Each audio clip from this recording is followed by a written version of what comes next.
Ուկրաինան հայտնել է, որ գիշերը ռուսական անօթաչուները հարձակվել են Խարկովի վրա։ Քաղաքապետ Իգոր Տերեխովի խոսքով գրանցվել է 11 հարված, գնդակոծության են ենթարկվել բնակելի շրջաններ, ուսումնական հաստատություններ, մանկապարտեզներ, ենթակառուցվածքներ։ Վնասվել են տասնյակ ավտոմեքենաներ, կոտրվել են դպրոցների եւ տների ապակիները։ Բնակելի շենքերի եւ ուսումնական հաստատությունների տարածքներում հրդեհներ են բռնկվել։ Արտակարգ իրավիճակների պետական ծառայության տվյալով տուժել է 14 մարդ։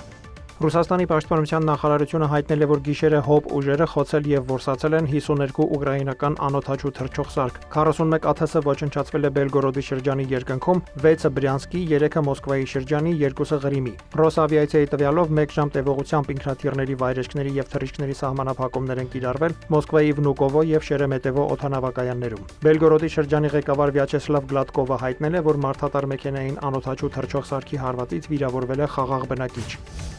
Միացյալ Նահանգների պետքարտուղար Մարկո Ռուբիոն ամերիկացի ժողովրդի անունից շնորհավորել է ռուսաստանցիներին Ռուսաստանի օրվա կապակցությամբ։ Այդ մասին հայտնել է պետքարտուղարության մամուլի ծառայությունը։ Միացյալ Նահանգները հանձնառու է աջակցելու Ռուսաստանի ժողովրդին ավելի լուսավոր ապագայի կառուցման իր շարունակական ձգտումներում։ Օգտագործելով այս հնարավորությունը վերահաստատում ենք Ռուսաստանի Դաշնության հետ կառուցողական փոխգործակցության Ամերիկայի Միացյալ Նահանգների ցանկությունը Ռուսաստանի եւ Ուկրաինայի միջև կայուն խաղաղություն հաստատելու համար։ Հուսով ենք, որ խաղաղությունը կխթանի մեր երկրների միջև փոխշահավետ հարաբերությունների հաստատումը, նշված է Միացյալ Նահանգների պետքարտուղարի հայտարարության մեջ։